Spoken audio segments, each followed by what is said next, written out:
अस्सलाम वालेकुम students, welcome to SCG insights. आज हमने CS 601 चैप्टर 11 करना है, जिसके अंदर टॉपिक 149 से लेकर 165 तक के तमाम कॉन्सेप्ट को क्लियर किया जाएगा। सबसे पहला जो टॉपिक है हमारे पास वो है डेटा लिंक कंट्रोल। तो स्टूडेंट, डेटा लिंक कंट्रोल क्या होता है? सबसे पहला MCQ से स्टूडेंट आपका यही बन रहा है कि डेटा DLC स्टैंड फॉर, तो याद रखिए DLC stand for data link control.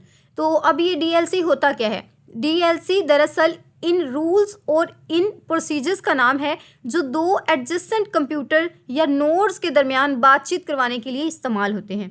याद रखें स्टूडेंट, ये इंटरनेट पर दूर बैठे शख्स से बात नहीं कर रहा, बल्कि सिर्फ अपने करीबी पड़ोसी या फिर अपने नेक्स्ट हब तक डेटा पहुंचाने का जिम्मेदार है। अब एक और आपका इम्पोर्टेंट MCQs भी है स्टूडेंट, और ये आपकी शॉर्ट के हवाले से भी इम्पोर्टेंट है कि कितने पार्ट्स होते हैं, हमारे पास कितने फंक्शंस होते हैं DLC के। तो याद रखिए हमारे 3 फंक्शन होते हैं। यहाँ पर भी स्टूडेंट आपको बताया गया है, सर्विसेज का नाम यूज़ किया गया है फ्रेमिंग। नंबर 2 पर आपके पास होता है फ्लो कंट्रोल, एंड नंबर 3 पर होता है एरर कंट्रोल। स्टूडेंट, रास्ता चाहे जैसा भी हो, लेकिन हमारा जो DLC होता है उसका जो बेसिक काम है वो इंफॉर्मेशन को डिलीवर करना है, पॉइंट टू पॉइंट, डेडिकेटेड या फिर ब्रॉडकास्ट। तो स्टूडेंट DLC हर तरीके से अपना काम करता है, चाहे हम DLC की थ्रू ब्रॉडकास्ट कंडक्ट करवाएं या फिर point to point connection develop करें। अब सबसे पहले स्टूडेंट आप डायग्राम में देख सकते हैं, ये सबसे पहला हिस्सा है। ये क्या करता है स्टूडेंट? ये हर तरह के लिंक में मौजूद होता है और इसका काम डेटा को ऑर्गेनाइज करना होता है। तो याद रखें स्टूडेंट, ये जो आपको यहाँ पर नज़र आ रहा है, ये फर्स्ट जो बॉक्स है data link control to sub layer, तो इसका बेसिक काम क्या है? डेटा को कंट्रोल करना। अब स्टूडेंट, जो हमारा सेकंड पार्ट है DLC का, उसका बेसिक काम क्या है? स्टूडेंट, इसका जो बेसिक काम है कि जब रास्ते में ब्रॉडकास्ट हो या फिर दो लोग आपस में कनेक्टेड हो, तो उनको उनका जो कनेक्शन होता है उसको स्मूथ करना होता है। तो स्टूडेंट यहाँ पर मेंशन भी है। अब देखिए स्टूडेंट, यहाँ पर हमें इन दोनों का लॉजिक समझ आ गया, लेकिन यहाँ पर देखिए ये हिस्सा हमारे पास ग्रे क्यों है? क्योंकि स्टूडेंट यहाँ पर जो हमारा मैक होता है काम कर रहा होता है, यानी वहाँ इसकी ख़ास ज़रूरत नहीं होती क्योंकि रास्ता पहले से क्लियर है। तो स्टूडेंट अब हम देखेंगे कि मैक होता क्या है। असल में स्टूडेंट ये जो पूरी डायग्राम है इसके थ्रू आपको बहुत सारा डेटा कन्वे किया गया है। सबसे पहले तो आप ये देखें कि आपको 3 सर्विसेज पढ़ाई गई। तो सबसे पहले आपकी जो सर्विस थी उसका नाम था फ्रेमिंग। अब फ्रेमिंग क्या करता है? फ्रेमिंग का काम डेटा को छोटे छोटे पैकेट्स या फ्रेम में बंद करना होता है। मिसाल के तौर पर स्टूडेंट, ख़त को लिफाफे के अंदर डालना। इसके बाद आया था फ्लो कंट्रोल। तो स्टूडेंट अब ये फ्लो कंट्रोल क्या होता है? फ्लो कंट्रोल का जो बेसिक काम होता है वो कंट्रोलिंग ही करना होता है। और किसकी कंट्रोलिंग? स्पीड की कंट्रोलिंग। अगर भेजने वाला बहुत तेज़ है और वसूल करने वाला बहुत सुस्त, तो DLC क्या कहेगा कि आहिस्ता, थोड़ा थोड़ा भेजो।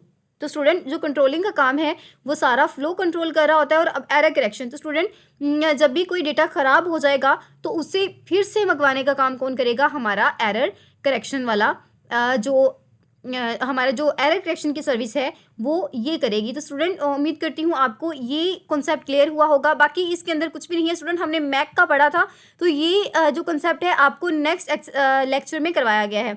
अब हमने करना है लेसन नंबर 150। स्टूडेंट, इसके स्टार्ट में आपको इस बात की कंफर्मेशन करवाई गई है कि डेटा लिंक का असली काम क्या होता है। तो याद रखिए डेटा लिंक लेयर का काम है कि वो बाइट्स किसे कहते हैं? जो 0 1 की फॉर्म में होती हैं। इसका जो पूरा ढेर होता है उसे छोटे छोटे पैकेट्स में बंद करे। और इन्हें क्या कहा जाता है? स्टूडेंट हमने पीछे पढ़ा था ना कि पैकेट, छोटे छोटे पैकेट्स को हम फ्रेम कहते हैं।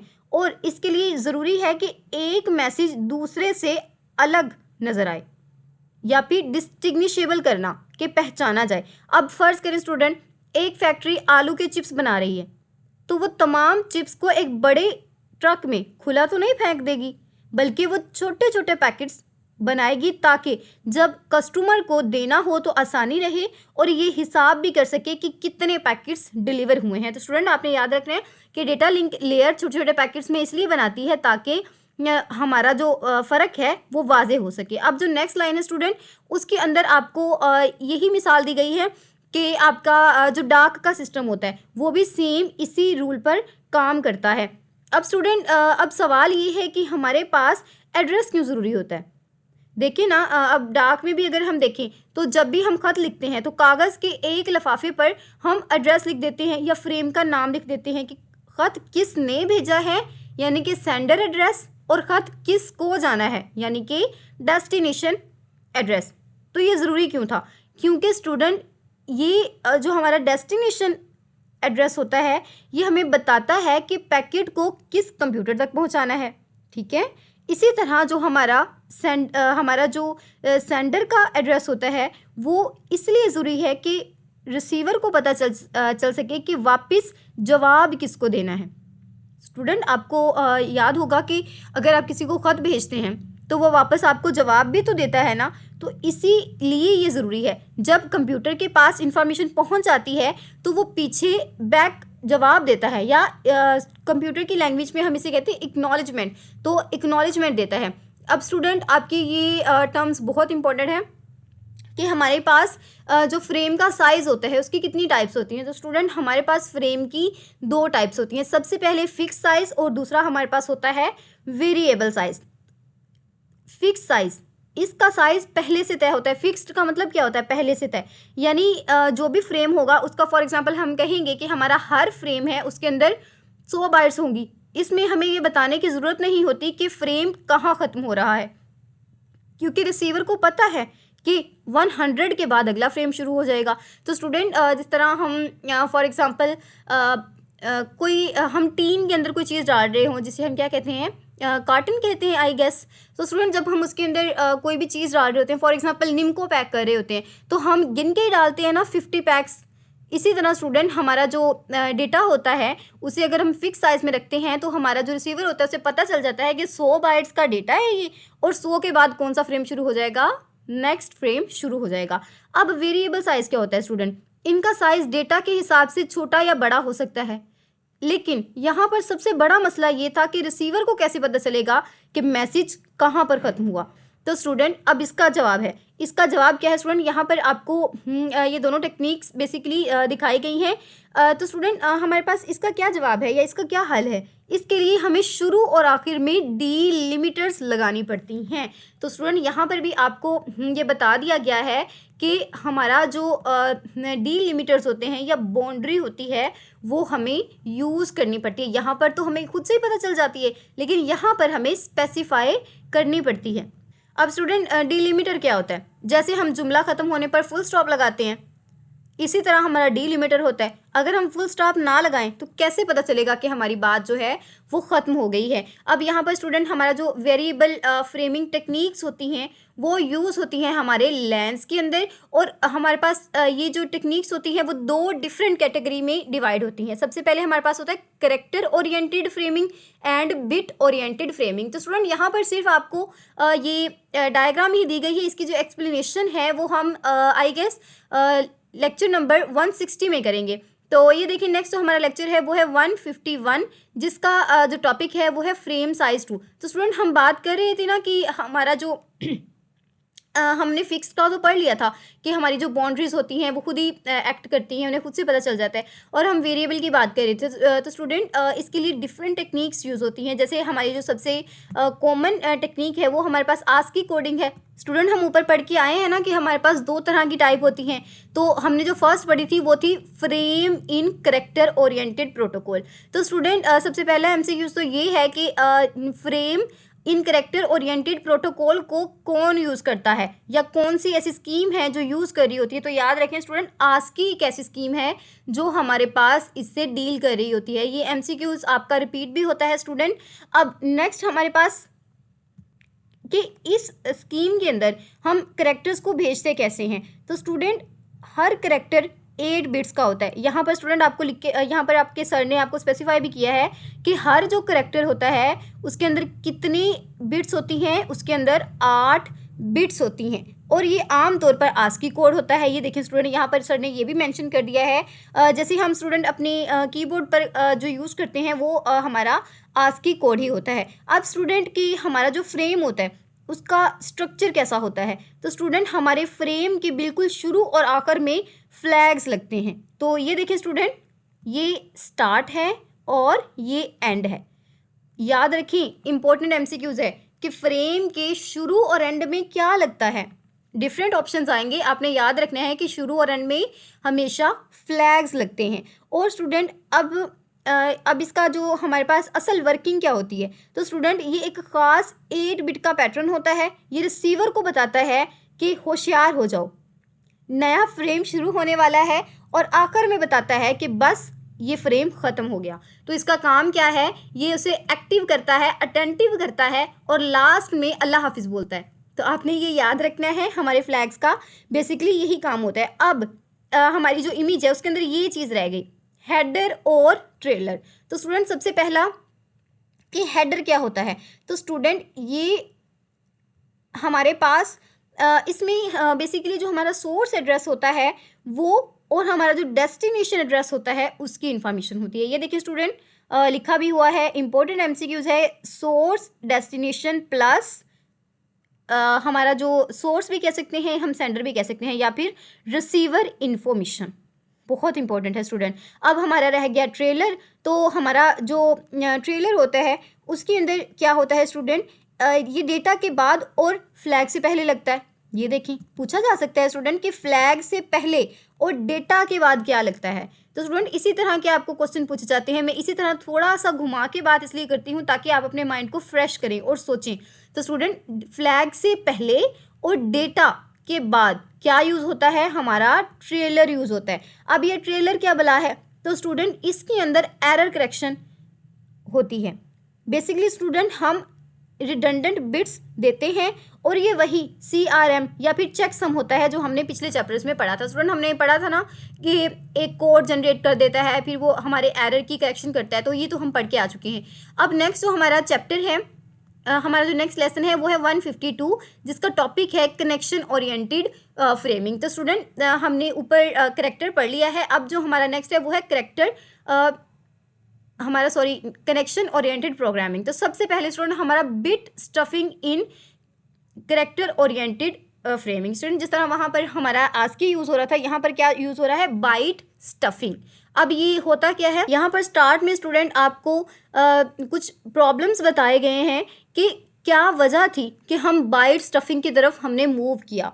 तो स्टूडेंट हमने ऊपर पढ़ा था ना कि हम फ्रेम के शुरू और आखिर में एक ख़ास निशान लगाते हैं। जल्दी से रिकॉल करिए, उसे हम क्या कहते थे, उसे हम फ्लैग कहते थे। तो स्टूडेंट अब मसला ये पेश आया कि अगर हम मिसाल के तौर पर हमने कोई फ्लैग ही लगाना है ना, तो हम डॉलर साइन लगा देते हैं। हमने डॉलर साइन के निशान को फ्लैग बना लिया। अगर हमारे मैसेज के अंदर सच में डॉलर साइन आ जाए तो रिसीवर कंफ्यूज्ड हो जाएगा, वो समझेगा कि इनका जो डेटा ट्रांसमिशन है वो ख़त्म हो चुकी है, यानी कि हमारा जो रिसीवर है वो डॉलर साइन पर मैसेज को ख़त्म कर देगा। हालांकि वो फ्लैग नहीं था बल्कि कीमत थी। जैसे स्टूडेंट आप अपने दोस्त को भेज रहे हो $50, तो स्टूडेंट आपने लास्ट पर $50 लिखा और उसके बाद भी आपकी कन्वर्सेशन जारी रही, लेकिन स्टूडेंट आपका जो आपकी जो फ्रेमिंग थी उसे लगा कि ये आपका फ्रेम ख़त्म हो गया है और उसने वहीं पर आपका डेटा स्टॉप करवा दिया। तो स्टूडेंट अब इसी जो प्रॉब्लम से निपटने के लिए हमने बाइट जो स्टफिंग होती है इसको इंट्रोड्यूस करवाया। जब भी डेटा के अंदर फ्लैग जैसे कोई भी लफ्ज़ आता है, हम इसे ज़बरदस्ती एस्केप के साथ स्टफ़ कर देते हैं। याद रखें स्टूडेंट, जब भी हमारे डेटा के अंदर कोई भी सिमिलर या फिर एक जैसा पैटर्न आ रहा होता है उसे हम स्टफ़ कर देते हैं। किसके साथ? उसे हम एस्केप करैक्टर के साथ स्टफ़ कर देते हैं। इम्पोर्टेंट है स्टूडेंट कि किसके अंदर हम एस्केप जो करैक्टर होता है उसको स्टफ़ करते हैं, तो उसे हम स्टफिंग के अंदर बाइट स्टफिंग के अंदर हम यूज़ करते हैं। इसकी जो स्टूडेंट आपके पास डेफिनेशन है वो बहुत ज़्यादा इंपॉर्टेंट है, और करते क्यों है जब आपके पास डेटा के सेम पैटर्न्स आ रहे होते हैं। तो स्टूडेंट ये जो डायग्राम है इस पर आपको क्लियरली समझाया गया है। ये देखिए स्टूडेंट, यहाँ पर भी आपका वैसे ही है। देखिए ये फ्लैग है आपके पास दोनों साइड पे जैसे हमारे पीछे लगा हुआ था। तो हमने क्या किया, इसको हमने एज अ स्टार्टिंग स्टेट इसे हमने डील किया, और इस फ्लैग को हमने कहा ये एंड स्टेट है। हेडर और ट्रेलर का कॉन्सेप्ट हमारे पास सेम है, लेकिन यहाँ पर हुआ क्या, यहाँ पर हमने एस्केप का एक करैक्टर स्टफ करवा दिया है। क्यों करवा दिया है? ताकि हमारा जो रिसीवर है वो कंफ्यूज ना हो। तो ये देखिए स्टूडेंट, यहाँ पर भी हमें बता दिया गया है। तो अब स्टूडेंट ये होता कैसे है, ये रिसीवर को बताता है कि अटेंशन, अगला जो फ्रेम है वो ख़त्म नहीं हुआ बल्कि ये असल डेटा है। ये देखिए स्टूडेंट, अगर हम ये स्केप को काट देते हैं तो ये हमारे पास अनस्टफ्ड बन जाता है, और जहाँ पर हमारा स्केप लगा होता है वो हमारे पास स्टफ्ड डेटा बन जाता है। तो स्टूडेंट, ये जो डायग्राम है ये सिर्फ यही कन्वे कर रही है आपको। नेक्स्ट हमारा जो टॉपिक है वो 153 है, जिसका टॉपिक है बिट ओरिएंटेड फ्रेमिंग। तो स्टूडेंट, ये आपकी बहुत इंपॉर्टेंट है। ये आपका जो 5 नंबर का लॉन्ग आता है उसके लिहाज से बहुत इंपॉर्टेंट है, और इसमें से MCQs भी बहुत ज़्यादा आते हैं, तो आपने ध्यान के साथ इसे समझना है। सबसे पहले स्टूडेंट, ये जो हमारा फ्रेम होता है ये सीक्वेंस ऑफ बिट पर काम कर रहा होता है, और एक फ्रेम को दूसरे फ्रेम से अलहदा करने के लिए हमें एक डिलीमीटर की ज़रूरत होती है। स्टूडेंट, डिलीमीटर आप अच्छी तरीके से जानते हैं, जैसे हमारा इंग्लिश में फुल स्टॉप होता है। अब स्टूडेंट, ये बात आप हमेशा याद रखें कि बिट ओरिएंटेड प्रोटोकॉल जो होता है हमारे पास, इसमें फ्लैग हमेशा यही होता है। फ्लैग हमारा क्या होता है स्टूडेंट, हमारा जो 8 बिट का पैटर्न होता है।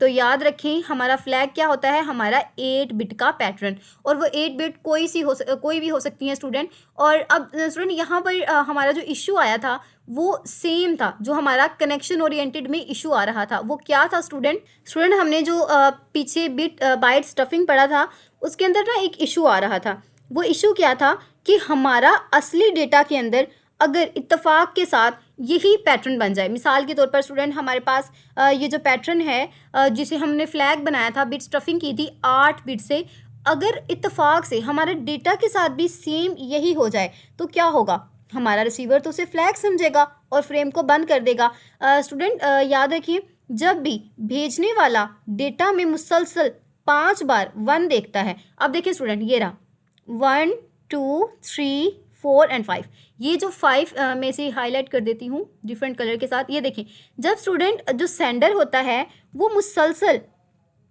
5 1 1 को सेंड करता है, तो हमारा जो रिसीवर साइड है उस पर क्या होता है, तो स्टूडेंट वो फौरी छठे नंबर पर 0 ज़बरदस्ती डाल देता है।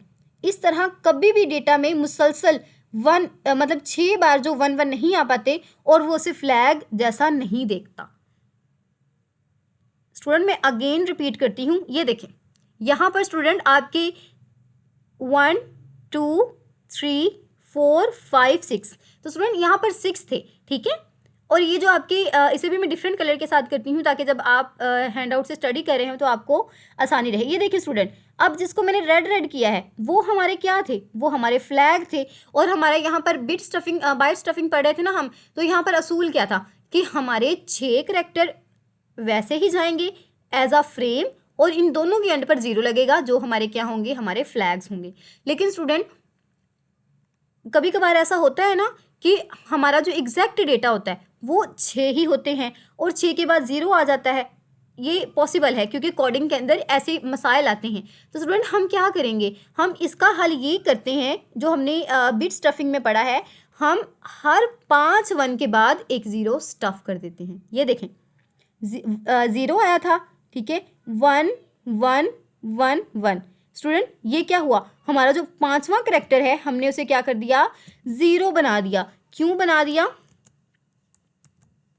बना दिया, ताकि हमारा जो रिसीवर है वो कंफ्यूज ना हो। ये हो नहीं रहा हाईलाइट। तो स्टूडेंट, आपने ये याद रखना है। ये देखिए स्टूडेंट, ये हमारा क्या था, ये हमारा कोड था। इसके बाद ये देखिए स्टूडेंट, 1 1 0 1 1 1 2 3 4। ये देखिए स्टूडेंट, ये 5 था हमारे पास, 5 1 आए थे, तो हमने इसके एंड पर भी क्या इंट्रोड्यूस करवा दिया, हमने 1 इंट्रोड्यूस करवा दिया है। तो अब हमारे यहाँ पर भी स्टूडेंट यही यूज़ हुआ है, 1 2 3 4 5 6 6 1 1 थे, और यहाँ पर क्या हुआ स्टूडेंट, हमारे जो ट्रेलर था उसने भी एग्जैक्ट डेटा को रिसीव कर लिया है। तो स्टूडेंट, वैसे तो अगर हम ये चीज़ यूज़ ना करते बिट स्टफिंग वाली या बिट ओरिएंटेड फ्रेमिंग वाली, तो इसने क्या समझना था, इसने 0 0 को क्या समझना था, फ्लैग, और सिर्फ जो 6 1 थे उनको प्रिंट करवा देना था। तो उम्मीद करती हूँ आपको ये कॉन्सेप्ट समझ आ गया होगा। यहाँ पर भी आपको यही जो बात है वही कन्वे की गई है। ये देखें,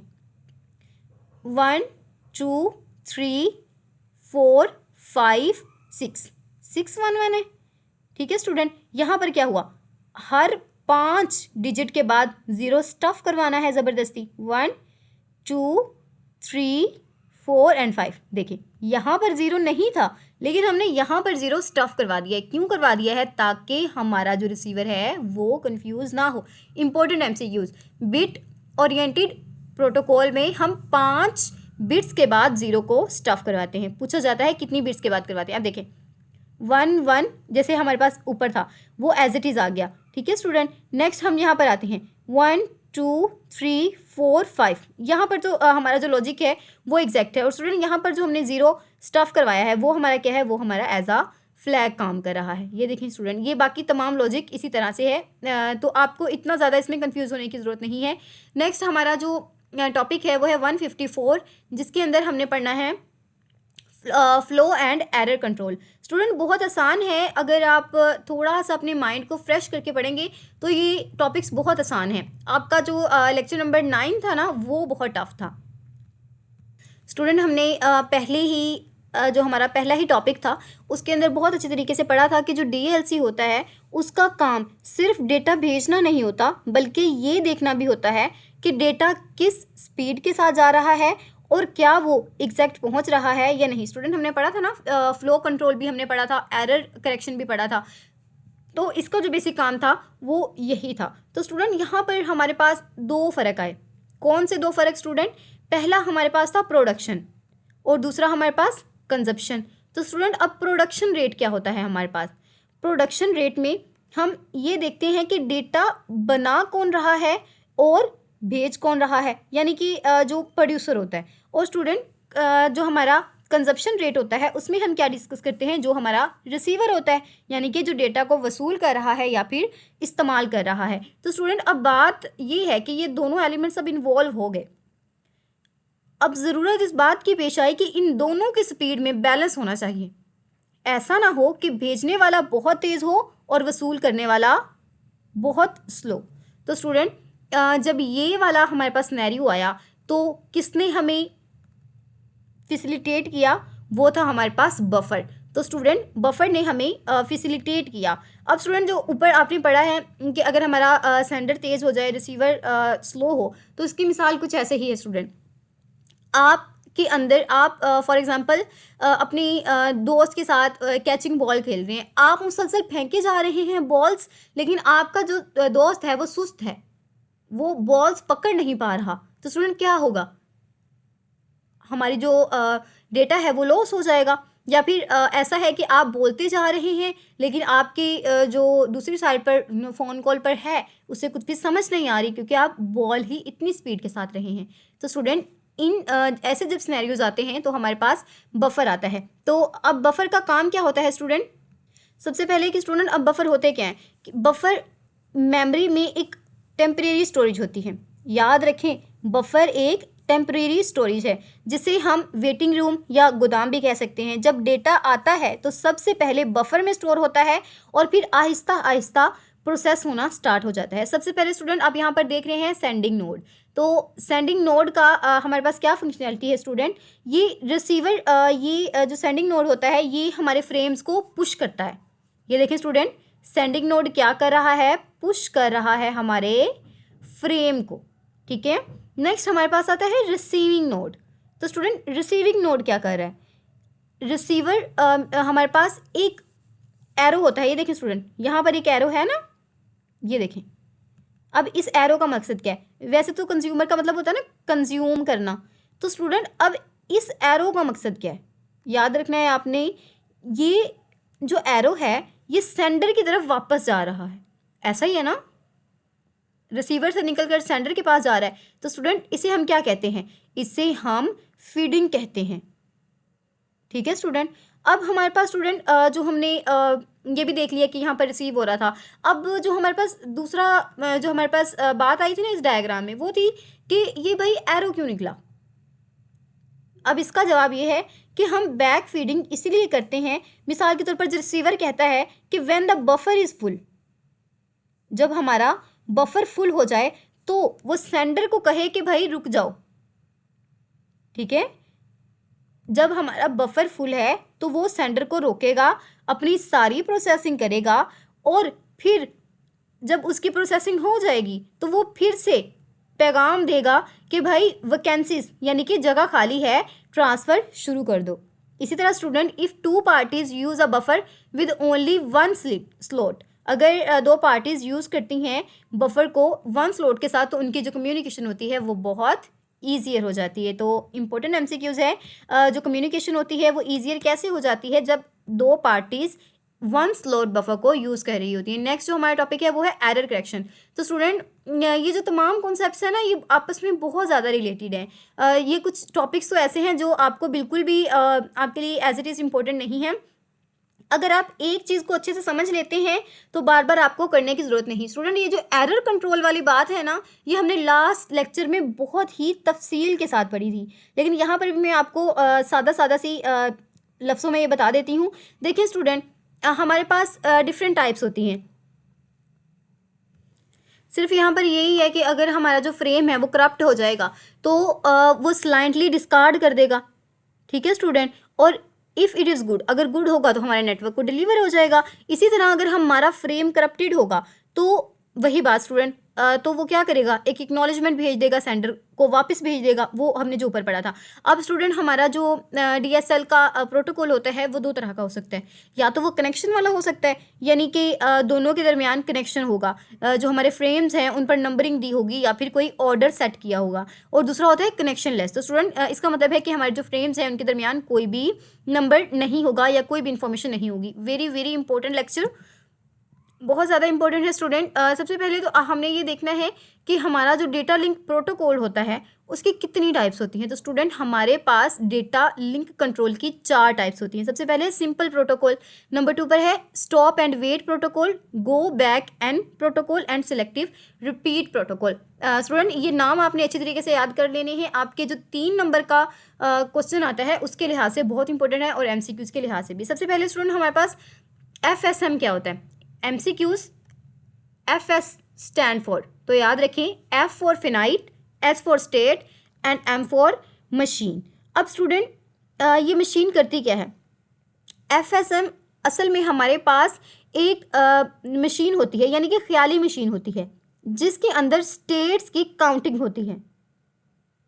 क्या लॉजिक समझ में आया।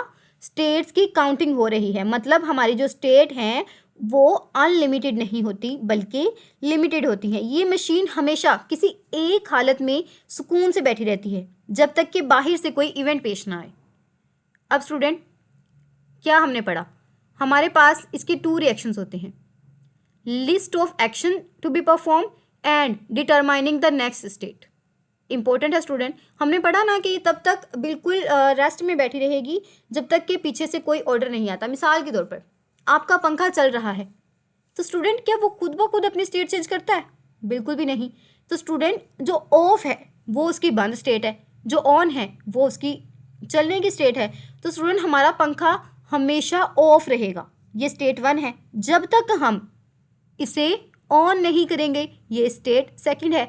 तो स्टूडेंट, हमने जस्ट इसके अंदर यही पढ़ा कि इवेंट खुद ब खुद अक्कर नहीं होगा, हमें मैनुअली उसे अक्कर करवाना पड़ेगा। अब हमारा लेसन नंबर 157 है जिसके अंदर हमने डेटा लिंक प्रोटोकॉल 2 पढ़ना है। स्टूडेंट, जो हमने ऊपर 4 टाइप्स पढ़ी हैं याद रखने हैं, इंपॉर्टेंट MCQs है कि प्रोटोकॉल्स की टाइप कितनी होती हैं। तो हमारे पास 4 टाइप्स होती हैं। स्टूडेंट, लॉन्ग आता है ये आपके पेपर में, आपसे मैंने आपको समझाया था ना कि कॉलम्स आते हैं जिसके अंदर इन चारों की ना एक एक लाइन लिखी होगी, उसे उसके डिसऑर्डर में लिखी होगी। आपने क्या करना है, हर एक के सामने उसका असली पॉइंट लिखना है। तो स्टूडेंट, उसका असली पॉइंट लिखने के लिए आपको पता होना चाहिए कि इसकी फंक्शनैलिटी क्या है। ज़रूरी नहीं है कि आपको यही उठा के दिया जाएगा, आपको कोई भी डेली लाइफ की कोई भी एक छोटी मोटी एग्जाम्पल दे दी जाएगी और आपसे आपको ये कहा जाएगा कि इनको अरेंज करके लिखो, इनको ऑर्डर में लिखो। तो स्टूडेंट, हमारा सबसे पहले है सिंपल प्रोटोकॉल। इस प्रोटोकॉल में ना तो हम स्पीड कंट्रोल करते हैं और ना ही गलतियों की परवाह करते हैं। इंपॉर्टेंट, सिंपल प्रोटोकॉल में क्या होता है, इसे मैं हाईलाइट करना चाह रही थी। सिंपल प्रोटोकॉल में क्या होता है, ना तो हम फ्लो की फिक्र करते हैं ना ही हमें कोई गलतियों की टेंशन होती है। तो स्टूडेंट, इन अदर वर्ड्स ये अंधाधुंध डेटा भेजने का नाम है। सेंडर बस डेटा भेजता जाएगा, इसी इस बात से कोई गर्ज नहीं है कि रिसीवर को मिल रहा है या नहीं मिल रहा। इस प्रोटोकॉल का इस्तेमाल करने के लिए हम एक ख्याली दुनिया फ़र्ज़ करते हैं। याद रखें, ये हमारे पास इसे हम इमेजिन ही कर सकते हैं। रियली जो रियल लाइफ में ये एग्जिस्ट नहीं करता। तो स्टूडेंट हम मान लेते हैं कि रिसीवर इतना तेज़ है कि वो हर आने वाले फ्रेम को संभाल लेगा। तो स्टूडेंट हम फ़र्ज़ करते हैं कि रिसीवर कभी नहीं थकेगा और इसका जो बफर है वो कभी भी नहीं भरेगा। तो स्टूडेंट ऐसा होना तो इम्पॉसिबल है। इसी वजह से स्टूडेंट ये जो हमारे पास स्टेट है ये ज़्यादातर यूज़ नहीं होती। अब यहाँ पर ये 2 पॉइंट्स आपने याद रखने हैं कि रिसीवर कभी भी ओवरवेलम नहीं होगा इनकमिंग जो फ्रेम्स होते हैं उनके लिए। तो इसको हमने किसके अंदर डिस्कस किया है? हमने डिस्कस किया है सिंपल प्रोटोकॉल के अंदर। अब ये जो नीचे मैं इसे हाईलाइट कर दूँ, नीचे जो हमें डायग्राम दी गई है, तो स्टूडेंट ये वाली डायग्राम, तो इसका मकसद क्या है? इसके अंदर हमें वर्किंग समझाई गई है। देखिए स्टूडेंट, यहाँ पर लिखा हुआ है रेडी। तो रेडी का मतलब क्या है कि ये जो हमारे पास प्रोटोकॉल होता है ये हमेशा रेडी होता है, ऑल टाइम रेडी। और नेक्स्ट हमारे पास है, जैसे स्टूडेंट हमारे पास जो एक पैकेट होता है या फिर हमारा जो एक इवेंट होता है, ये इस फ्रेम को बंद करता है और आगे भेज देता है। ये कभी भी वेट नहीं करता कि इसकी जो कंडीशन है या फिर जो नेक्स्ट की कंडीशन है वो सेटिस्फाई होती है या नहीं। तो स्टूडेंट क्या करता है? ये make a frame and send it. बस उसका काम है कि उसने बनाना है और सेंड कर देना है। उसे इस बात से कोई गर्ज नहीं है कि अगले बंदे को रिसीव हुआ भी है या नहीं हुआ। तो ये डायग्राम इसी बात को आपको समझा रही है। नेक्स्ट हमारे पास जो डायग्राम है स्टूडेंट, यहाँ पर देखें, जो हमारा डेटा है ना वो लेफ्ट से राइट जा रहा है। आपने देखा यहाँ पर कोई ऐसा एरो नहीं है जो वापस आ रहा हो।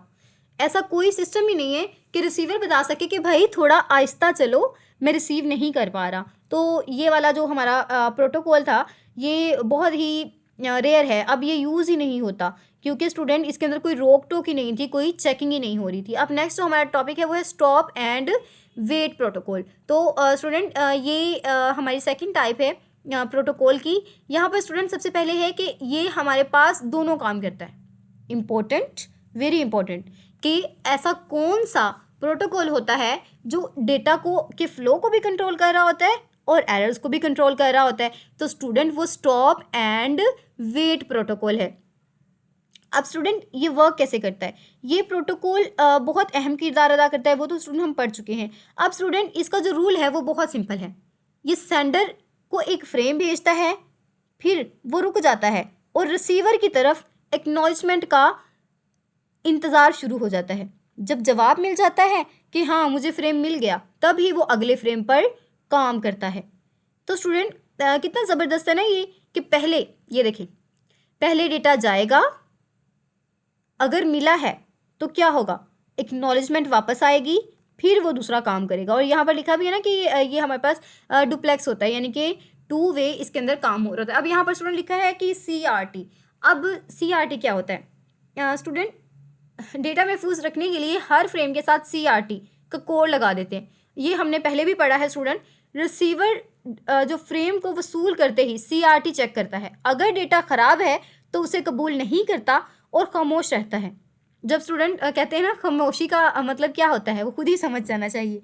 तो स्टूडेंट जब वो खामोश होता है यानी कि जवाब नहीं देता, तो सेंडर उसे फिर से सेंड कर देता है।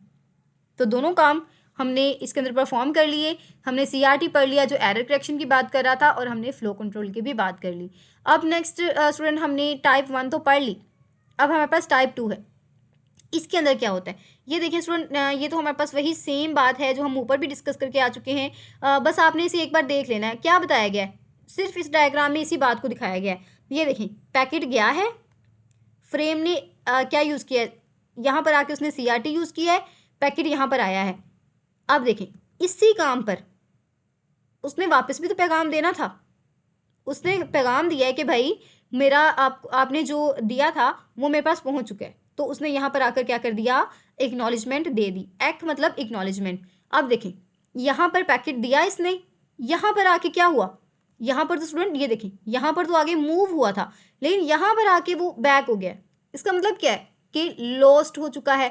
तो स्टूडेंट जब कोई चीज़ लॉस्ट हो जाती है तो वो आगे नहीं मूव करती, जाहिर सी बात है एक्नॉलेजमेंट भी नहीं मिलता। तो जो सेंडर होता है ना वो कहता है हाँ कोई मसला है, वो फिर से पैकेट सेंड कर देता है। और जैसे ही वो पैकेट जाता है वो अगेन नेक्स्ट मूव कर जाता है। तो यही काम हो रहा होता है, इसके अलावा इसमें कुछ भी नहीं है। ये भी स्टूडेंट इसी चीज़ को आपको जो आई गेस जी स्टूडेंट यही चीज़ आपको समझाई जा रही है। यहाँ पर जो नोट लिखा हुआ है ये नोट आपका इंपॉर्टेंट है। इन दोनों जो स्लाइड थी ना, इनमें यही डिफरेंस था कि यहाँ पर ये जो नोट है ना, ये आपको दिया गया है। सबसे पहले कि स्टार्ट द टाइमर, जो टाइमर स्टार्ट होता है उसके लिए कौन सा कलर यूज़ करते हैं हम? ब्लू का कलर यूज़ कर रहे हैं। जहाँ पर स्टॉप टाइमर, जहाँ पर टाइमर ने स्टॉप होना है, वो हम वाइट कलर यूज़ कर रहे हैं। और जहाँ पर restart the time out timer, यानी कि रीस्टार्ट जब हो जाता है फिर से हम सेंड कर देते हैं, वो उसके लिए हम ग्रीन कलर यूज़ कर रहे थे। यहाँ पर लिखा है कि a lost frame means either lost or corrupted. A lost acknowledgement mean either lost or corrupted. बात सेम ही है कि अगर हमारा फ्रेम लॉस हुआ है, इसका मतलब क्या है कि या तो ये लॉस हो चुका है या करप्ट हो चुका है। और एक्नॉलेजमेंट का मतलब भी सेम ही होता है। अच्छा स्टूडेंट, ये जो पॉइंट लिखा है बहुत इंपॉर्टेंट है। अब फर्ज करें सेंडर ने फ्रेम भेजा, रिसीवर को मिल गया, रिसीवर ने जवाब दिया कि हाँ मेरे पास डेटा पहुंच चुका है, लेकिन वो जवाब रास्ते में ख़राब हो गया, करप्ट हो गया। तो स्टूडेंट इससे क्या होगा? सेंडर का जो टाइमर है, ये टाइमर हमने ऊपर पढ़े हैं ना, ये बेसिकली इसी कॉन्सेप्ट के लिए थे। जो सेंडर का टाइमर है वो ख़त्म हो जाएगा। वो समझेगा कि शायद मेरा जो फ्रेम है वो पहुंचा ही नहीं है। तो वो क्या करेगा? वही पुराना फ्रेम फिर से भेज देगा। स्टूडेंट हम ऊपर पढ़ के आए हैं ना कि अगर हमारा फ्रेम लॉस्ट हो जाता है तो हमारा सेंडर वापस भेज देता है। उसे नहीं पता कि भाई फ्रेम तो पहुंचा था लेकिन मैसेज नहीं पहुंचा मेरे पास। तो स्टूडेंट जब ये उसके पास जाता है तो क्या होता है? हमारा जो रिसीवर होता है वो कंफ्यूज हो जाता है। क्यों? क्योंकि वो तो कहता है कि मैंने तो ये भेज दिया था। अब वो कंफ्यूज है कि भाई ये नया मैसेज है या पुराना है, यानी कि दोबारा से आ गया है। तो अब इसका हल क्या था? हम इसका हल ये करते हैं कि हम फ्रेम्स के साथ नंबर्स लगा देते हैं। और कौन से नंबर्स लगा देते हैं हम? 0 एंड 1। कौन से नंबर लगा देते हैं स्टूडेंट हम? 0 एंड 1। यहाँ पर भी स्टूडेंट आपको यही बताया गया है। अब देखें हमारा जो फर्स्ट फ्रेम है उसे हम क्या कहेंगे? उसे हम 0 कहेंगे, ठीक है। और जो हमारा नेक्स्ट फ्रेम है, ये देखें जो हमारा कहाँ गया, ये रहा। तो स्टूडेंट जो हमारा फर्स्ट फ्रेम है उसे हम क्या कहेंगे? उसे हम फ्रेम 0 कहेंगे। और जो हमारा अगला फ्रेम है यानी कि नेक्स्ट फ्रेम, उसको हम क्या कहेंगे? उसे हम फ्रेम 1 कहेंगे। फिर इससे अगला जो है वो ऐसे ही चलता रहेगा। फिर जो उससे अगला होगा उसे हम क्या कहेंगे? 0 कहेंगे। फिर उससे अगला जो होगा उसे हम क्या कहेंगे? फिर से हम उसे 1 कहेंगे। तो स्टूडेंट अब यहाँ पर इस डायग्राम को समझें। सेंडर ने फ्रेम 1 भेजा, ठीक है, ये देखें सेंडर ने फ्रेम 1 भेजा, वो पहुंच भी गया, ठीक है। अब रिसीवर ने एक्नॉलेजमेंट दी, ठीक है, यहाँ पर ये देखें रिसीवर ने एक्नॉलेजमेंट दी थी, लेकिन वो एक्नॉलेजमेंट क्या हो गई? वो एक्नॉलेजमेंट लॉस्ट हो गई। सेंडर का टाइम ख़त्म हुआ, इसने फिर से फ्रेम 1 भेज दिया। ये देखें सेंडर का टाइम जैसे ही ख़त्म हुआ उसने क्या किया? उसने रीसेंड कर दिया। यहाँ पर देखें उसने रीसेंड कर दिया, रिसीवर को मिला। अब वो एक्नॉलेजमेंट 0 ही भेजेगा, यानी कि 1 मिल गया है, अब 0 भेजो। कौन सी एक्नॉलेजमेंट भेजी उसने? उसने एक्नॉलेजमेंट 0 भेजी। क्या एक्नॉलेजमेंट भेजी? कि भाई 0 रिसीव्ड, 1 को आन दो। अब देखिए स्टूडेंट हमारा जो सेंडर था वो इतना तेज़ कैसे हुआ? कैसे हुआ स्टूडेंट? देखें जब रिसीवर ने देखा कि मुझे तो फ्रेम 1 चाहिए था, ये फिर से फ्रेम 0 क्यों आ गया है, तो वो समझ गया, क्योंकि अब हमारा रिसीवर तेज़ हो चुका है, वो समझ गया कि ये डुप्लीकेट है। वो इसको क्या करेगा? वो इसको डिस्कार्ड कर देगा। और डिस्कार्ड तो करेगा, इसके साथ साथ वो क्या करेगा? वो एक एक्नॉलेजमेंट भेज देगा सेंडर को कि मुझे रिसीव हो चुका है, ताकि सेंडर को तसल्ली हो जाए और वो नेक्स्ट फ्रेम को सेंड कर दे। बहुत छोटी सी कहानी है स्टूडेंट। जैसे आप स्टूडेंट्स आपस में जब कोई गेम खेल रहे होते हैं तो ये वाले जो कॉन्सेप्ट है आप पढ़ते हैं, आप अप्लाई करते हैं। अब हमारे पास पिगी बैकिंग। तो स्टूडेंट ये क्या? स्टूडेंट इस टॉपिक से पहले आपको कुछ मज़ीद पॉइंट्स हैं जो क्लियर करवाए गए हैं, ये भी इंपॉर्टेंट है, आपने इन्हें देखना ज़रूर है। अब देखें सबसे पहला जो हमारे पास पॉइंट है, इसके अंदर क्या होता है? हमने पिछले जो प्रोटोकॉल्स पढ़े थे, हमने पढ़ा था कि वो कुछ इस तरह से थे कि वो वन वे ट्रैफिक थी, यानी एक बोलता था तो दूसरा खामोश रहता था, यानी कि क्या था, हमारी यूनिडायरेक्शनल थी। यानी कि जो हमने कौन सा पढ़ा था, हमने स्टॉप एंड वेट पढ़ा था। तो स्टूडेंट आमतौर पर ये होता है कि ए डेटा भेजता है और बी सिर्फ एक खाली मैसेज भेजता है जिसे हम एक कहते हैं, और ये नेटवर्क पर हर जगह जो होती है वो मतलब हर जगह पर क्या कहते हैं, उसे पासिंग कर रहा होता है या फिर उसे घेर रहा होता है। तो स्टूडेंट हमने इस चीज़ को डिस्कस कर लिया, लेकिन अब देखें हमने अपनी सिस्टम को एफिशिएंट भी तो बनाना है ना भाई, कि हमारी जो बैंडविड्थ है वो तो मैक्सिमम यूज़ हो रही है, कि एक बंदा सिर्फ छोटे छोटे मैसेजेस ही कर रहा है और एक सारा काम कर रहा है। तो स्टूडेंट अपने सिस्टम को जब हमने एफिशिएंट बनाना था तो हमने क्या किया, हमने पिगी बैकिंग स्टार्ट कर दी। अब ये होती क्या है स्टूडेंट, वैसे असल में इसका मतलब होता है कि ना किसी भी एक चीज़ के पीछे दूसरी चीज़ को लगा देना। इसके अंदर हम करते क्या है स्टूडेंट, फ़र्ज़ करें आपने अपने दोस्त को किताब दी, बल्कि नहीं स्टूडेंट, आप अपने दोस्त, आपके दोस्त ने आपको मैसेज किया कि मुझे ना CS601 का PDF सेंड कर दो, ठीक है।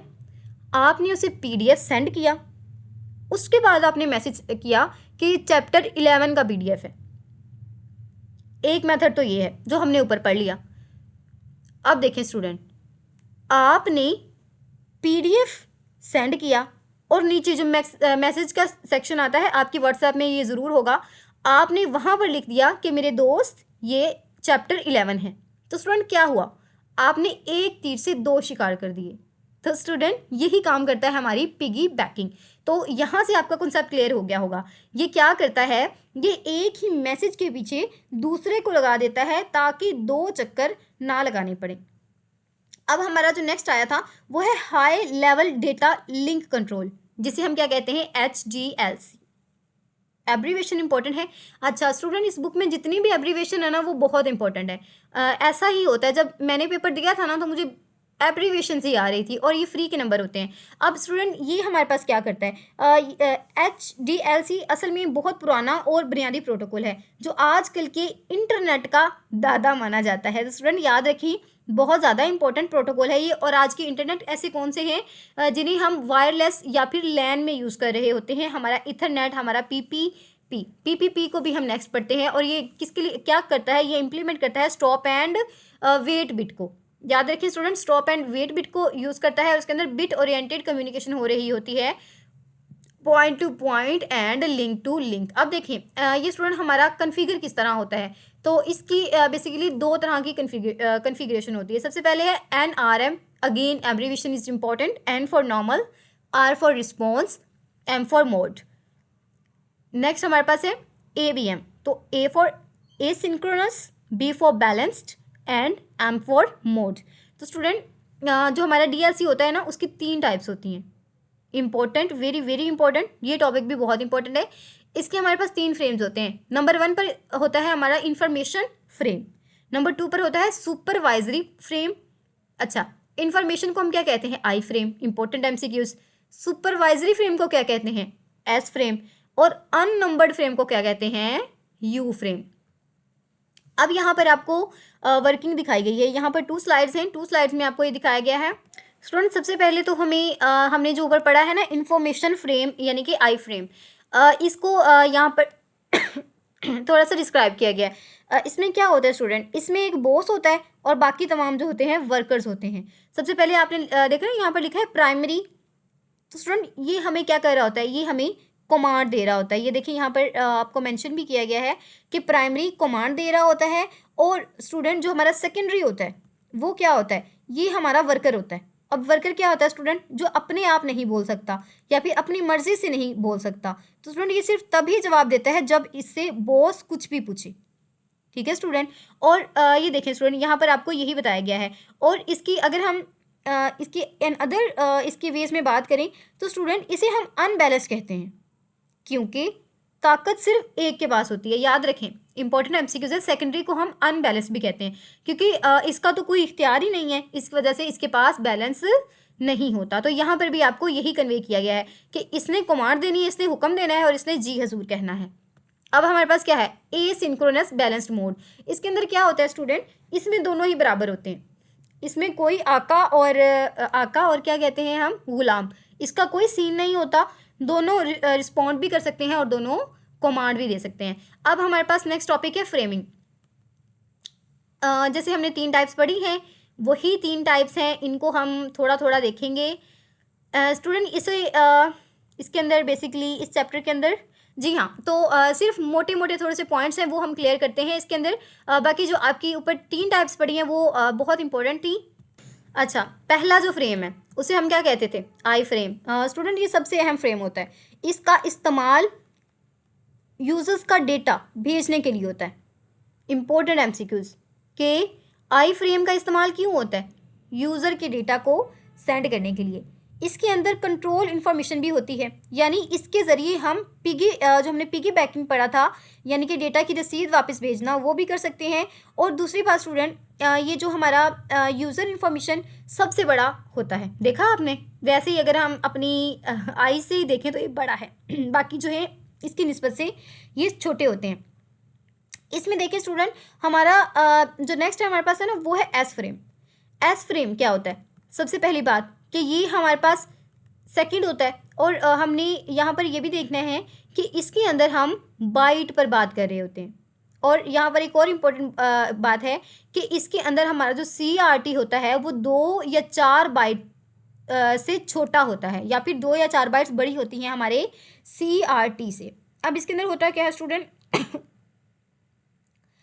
इसका काम सुपरवाइजरी है, यानी कि निगरान। ये सिर्फ कंट्रोल के लिए इस्तेमाल होता है, जैसे मतलब एक्नॉलेजमेंट भेजना या फिर कहना कि चलो या रुक जाओ। इसमें स्टूडेंट यूज़र डेटा नहीं होता, ये सिर्फ तब इस्तेमाल होता है जब हमारे पास भेजने के लिए अपना कोई डेटा ना हो, लेकिन दूसरे की एक्नॉलेजमेंट भेजनी हो। क्या लॉजिक, जब हमने यूज़र का कोई डेटा ना भेजना हो लेकिन हमने सिर्फ एक्नॉलेजमेंट भेजनी हो, तो ये हमारे पास निगरान यूज़ होता है। जो सरदार था वो हमारे पास आई फ्रेम है। अब यू फ्रेम का मतलब क्या है, तो स्टूडेंट ये थर्ड पर आता है, तो समझो ये खाकरोब है ठीक है स्टूडेंट। इसका काम होता है मैनेजमेंट का काम करना, जो सारी इन्फॉर्मेशन आ रही होती है, जा रही होती है, एक्नॉलेजमेंट आ रहे होते हैं, जा रहे होते हैं, यूज़र का डेटा आ जा रहा होता है, उसकी इन्फॉर्मेशन को कैरी करता है। अब स्टूडेंट हमारे पास है सिंगल स्ट्रीम। ये क्या बला है, अच्छा, जब भी हम इंटरनेट पर कोई एक काम करते हैं, मिसाल के तौर पर वीडियो कॉल, तो हम 2 चीज़ें मांगते हैं, क्या, बैंडविड्थ और दूसरा डिले, यानी कि इंटरनेट की स्पीड बहुत अच्छी होनी चाहिए ताकि वीडियो ना रुके। और दूसरा हम क्या मांगते हैं कि हमारी आवाज़ और तस्वीर जो होती है उसमें कोई भी डिले नहीं होना चाहिए। लेकिन स्टूडेंट यूज़र तो ये चाहता है कि नेटवर्क इसके लिए सबसे अच्छा रास्ता चुने ताकि इसकी कॉल बेहतरीन चले। एज अ यूज़र हम तो यही कहते हैं ना, हमारी तो यही कोशिश होती है ना कि हमारी जो वाईफाई है वो बहुत ज़बरदस्त आ रही हो।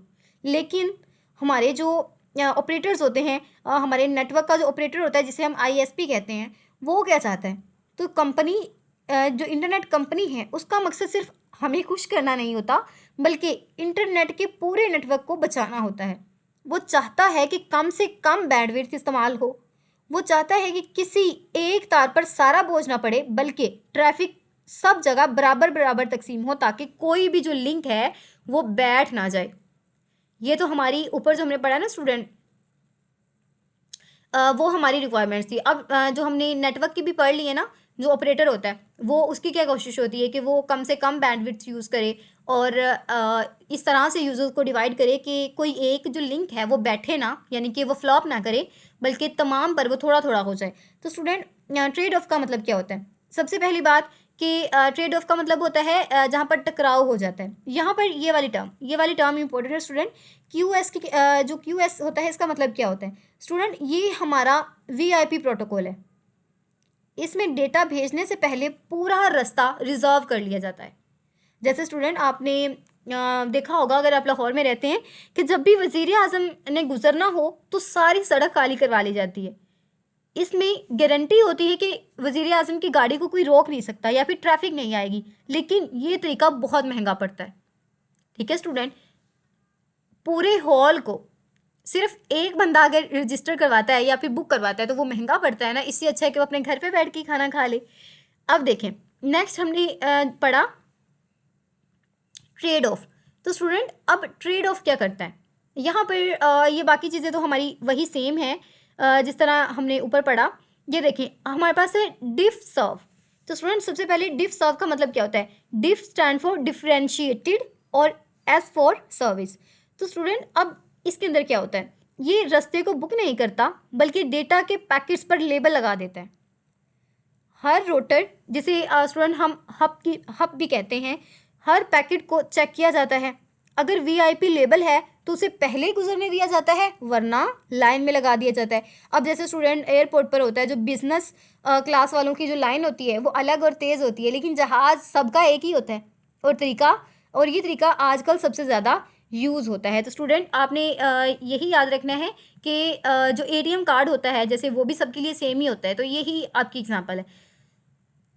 बहुत लंबा लेक्चर हो रहा है स्टूडेंट, आपने घबराना नहीं है, बहुत इंपॉर्टेंट है, इसी वजह से आपका 1 घंटे का लेक्चर तो ये हो ही जाएगा। अब देखिए पॉइंट टू पॉइंट प्रोटोकॉल, हमने पी पढ़ा था ना, तो P stand for point to point protocol. Student ये हमारे पास सबसे ज़्यादा इंपॉर्टेंट है, ये दो डिवाइसेस के दरमियान बराह रास्त जो लिंक होता है कायम करता है। ये सबसे ज़्यादा आम और मशहूर होता है। स्टूडेंट्स लाखों लोग जब अपने घरों के कंप्यूटर को इंटरनेट कंपनी, जैसे इंटरनेट कंपनी आईएसपी भी है और पीटीसीएल भी है, पाकिस्तान में तो पीटीसीएल और फाइबर लिंक सबसे ज़्यादा मशहूर हैं। तो जब हम अपने घर के कंप्यूटर को इस लिंक के साथ जोड़ते हैं तो इनके दरमियान पी ही इस्तेमाल हो रहा होता है। इम्पोर्टेंट है, लोकल इंटरनेट के साथ जब हम जोड़ रहे होते हैं तो कौन सी सर्विस यूज़ हो रही होती है? हमारे पास पी की सर्विस यूज़ हो रही होती है। नेक्स्ट स्टूडेंट, बनाने वालों ने जानबूझकर हमारा जो इंटरनेट था उसे सिंपल बनाया। क्यों सिंपल बनाया? क्योंकि उन्होंने ना इसके अंदर कुछ ज़रूरी चीज़ें डाल दी और जो कॉम्प्लेक्स चीज़ें थी उन्हें निकाल दिया। अब मकसद क्या था कि हमारा जो नेटवर्क है वो हल्का फुल्का रहे और बहुत तेज़ी से चल सके। ये देखें यहाँ पर यही बात बताई गई है आपको। नेक्स्ट स्टूडेंट, ये देखें इंपॉर्टेंट टेबल है। अगेन मैंने बताया था ना कि इस तरह के कॉलम आपके पेपर में बहुत ज़्यादा आते हैं। तो सबसे पहले है फ्रेमिंग, डेटा को पैकेट्स में बंद करना, पहला काम तो ये होगा। जो सर्विस की बात हो रही है, जो सर्विस के अंदर इंक्लूड होता है, और जो नॉन सर्विस है तो उसके अंदर हम फ्लो कंट्रोल की बात कर रहे होते हैं। इसके बाद स्टूडेंट हमारा लिंक इस्टेब्लिश, यानी कि दोनों के दरमियान लिंक इस्टेब्लिश करना। नंबर 3 पर होता है ऑथेंटिकेशन करना। ये सबसे अहम है, याद रखें। ऑथेंटिकेशन में क्या होता है कि हमारा जो पीपीपी इंटरनेट होता है ना, कनेक्टर होता है, वो पासवर्ड को चेक करता है कि कहीं कोई चोरी का नेट तो यूज़ नहीं कर रहा। स्टूडेंट आपकी जो घर पे वाईफाई लगी होती है ना, इसका सिस्टम भी ये सेम है, तो आप समझ गए होंगे।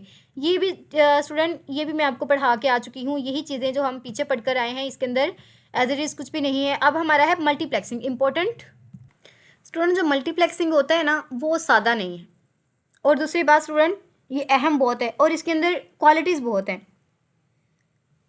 असल में स्टूडेंट ये एक कलेक्शन है जो बैक वक्त कई काम संभाल रहा होता है।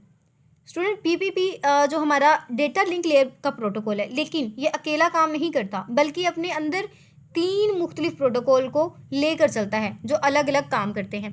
तो अब बात ये है कि वो 3 अलग अलग प्रोटोकॉल कौन से हैं। तो ये जो तीनों भाई हैं बहुत इंपॉर्टेंट है आपके पेपर पॉइंट ऑफ व्यू से। तो सबसे पहले तो देखें LCP। तो LCP stand for link control protocol. अब ये क्या करता है स्टूडेंट, यहाँ पर आपको जो डायग्राम दी है इसके अंदर बता दिया गया है, ये देखें। और हमारा जो APS stand for 2 step 2 authentication protocol, और हमारा जो NPS है वो है several network control protocol. Student यहाँ इमेज में सबसे पहले आपके पास LCP। तो LCP का काम क्या होता है स्टूडेंट? ये हमारा एक मैनेजर होता है, ठीक है। LCP stand for link control protocol. अब इसका काम क्या होता है स्टूडेंट? इसका काम इस्टेब्लिश करना यानी कि कनेक्शन को बरकरार रखना, मेंटेन और आखिर तक ख़त्म करना, और इसके बाद इसकी यानी कि मेंटेनेंस का काम करना, और टर्मिनेट यानी कि इसको ख़त्म करना। स्टूडेंट नेक्स्ट हमारे पास क्या है? नेक्स्ट हमारे पास है APS। तो स्टूडेंट हमारे AP का काम क्या होता है? असल में जो हमारा ऑथेंटिकेशन प्रोटोकॉल है ये सिक्योरिटी गार्ड है। इसमें 2 प्रोटोकॉल्स आते हैं। सबसे पहले हमारे पास CHAP यानी कि चैप, और सेकंड है हमारे पास पैप। तो स्टूडेंट अब इन दोनों का काम क्या है? ये हमारे पास पासवर्ड को चेक कर रहे होते हैं। तो याद रखिए AP के अंदर 2 हमारे प्रोटोकॉल्स आते हैं, चैप और पैप, और ये क्या करते हैं? पासवर्ड को चेक करते हैं। नेक्स्ट हमारे पास क्या है? नेक्स्ट हमारे पास NCP। NCP क्या करता है स्टूडेंट? NCP सबसे पहले तो stand for network control protocols. ये स्टूडेंट हमारी राइड है यानी कि सवारी है।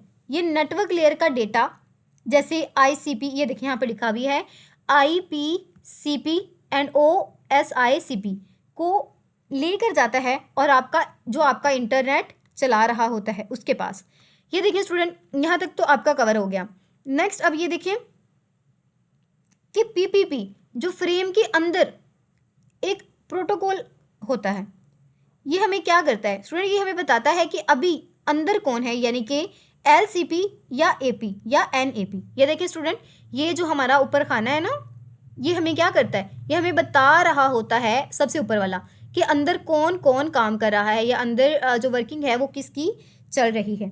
अब स्टूडेंट इन तीनों में जो सबसे हमने पहले पढ़ा था, ये देखें यहाँ पर आपको बताया भी गया है।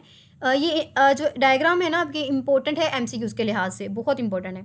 अब देखिए LCP जो हमने पहले पढ़ा, इसका काम क्या था स्टूडेंट, ये अपना एक छोटा सा पैकेट होता है जिसके अंदर PPP के जो होते हैं ना, PPP के फ्रेम होते हैं।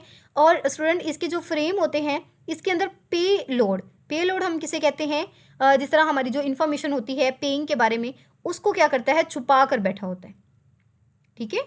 अब AP क्या होता है स्टूडेंट, AP ये लगा लें आप कि ये बाहर का फ्रेम होता है और इसके पेट के अंदर LCP होता है। ठीक है स्टूडेंट, यानी कि यहाँ पर हमारा बड़ा वाला जो सर्कल है वो AP है और उसके पेट के अंदर कौन है, हमारा LCP है। अब स्टूडेंट इसका काम क्या होता है, इसके अंदर हम क्या करते हैं, LCP के अंदर हम कोड, ID, लेंथ, जो भी हमारी चीज़ें होती हैं वो हम करते हैं। स्टूडेंट अगर आप अपनी वाईफाई की डिवाइस उठाकर देखेंगे ना तो आपको यही चीज़ें नज़र आने वाली हैं, आपने देखना ज़रूर है। यही इसी तरह ये जो आपको मैं फिंगर लगा रही हूँ, ये देखें, ये वाले जो कोड नज़र आ रहे हैं ना, यही आपको नज़र आने वाले हैं। आपने ये एक्सपीरियंस ज़रूर करना है। अब देखिए स्टूडेंट, जब आपका कंप्यूटर नेटवर्क से कनेक्ट होता है तो उसके पास ISP यानी कि जो निगोशिएशन होती है वो कर रहा होता है। तो इसके अंदर हमारी जो कॉन्फ़िगरेशन होती है वो उससे एक्नॉलेजमेंट मांग रही होती है कि बाइट्स का पैकेट भेज सकता हूँ।